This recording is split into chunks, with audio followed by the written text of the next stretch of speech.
Candace Deere, and today I will be discussing the results of a previous study I conducted regarding the effects of meditation on stress.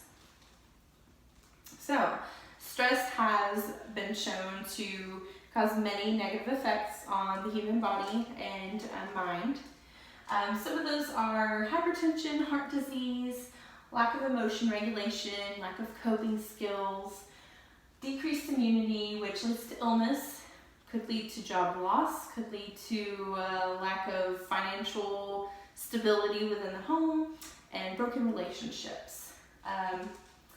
So due to these decreased coping skills, more physical ailments come about. Decreased emotion regulation comes about, and an overall decreased sense of well-being also results from stress. So addressing these concerns to move forward with coping and elimination of stress is really important to the health of people everywhere, really, especially adults today with the busyness of life and stresses of the job and the family. So previous studies have shown that meditation has indicated this forward movement if possible. If meditation practices occur 5 to 7 times per week, including prayer, yoga, mindfulness meditation, deep breathing, and there's a multitude of other meditative practices that people can take part of. But those are the most well-known that I found across all studies that were mentioned multiple times. So my hypothesis is if people practice some sort of meditative practice 5 to 7 times per week, then they will experience reduced stress. So what I did was I created a survey in Google Forms, and I sent out a volunteer request on Facebook and within my school website, and I asked people to participate for about 2.5 weeks. I left the Google form open via online formatting. So out of that, 59 people responded and participated. They were aged 18 to 50. That's kind of a cap I left on the age range. And the study asked about meditative practices, how often people participated in meditative practices, how often in the last 30 days one felt stress. That could be multiple times a day, 0 times a day, 15 to 25 times in the last 30 days, etc. I also included a 10-point Likert scale, the perceived stress scale, and used that as my data analysis along with the meditative practices question with some reverse scoring. Now, I then converted everything to Excel, and my analysis models indicate that there was actually no significant difference in this study in particular. So, my results indicated that 49.15% of the participants did not actually practice any type of meditative practice.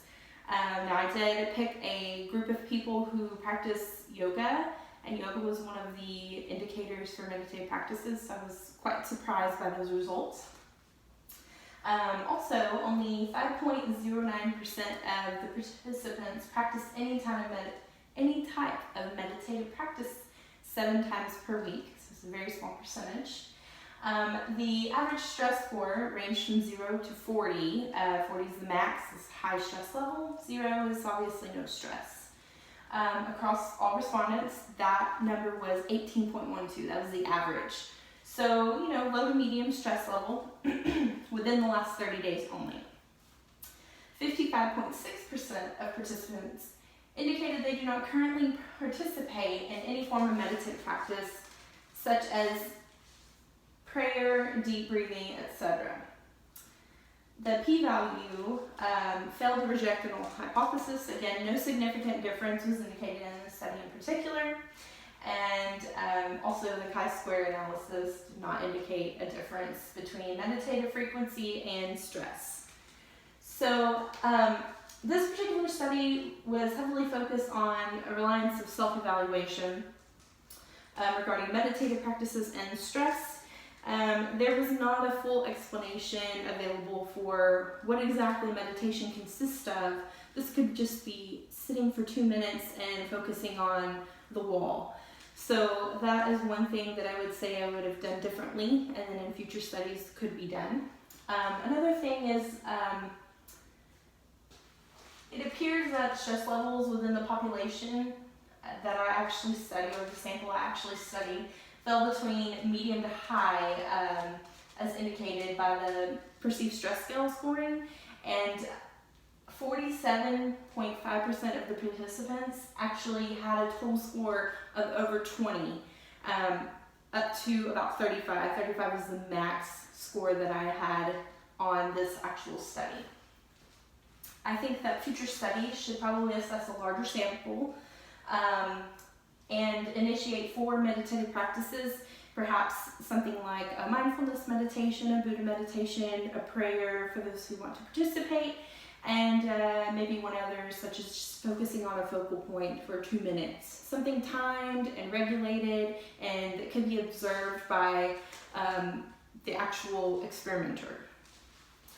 And this could also come with a survey of some sort to indicate all of the results, and might actually show more of a significant difference between meditative frequency and stress.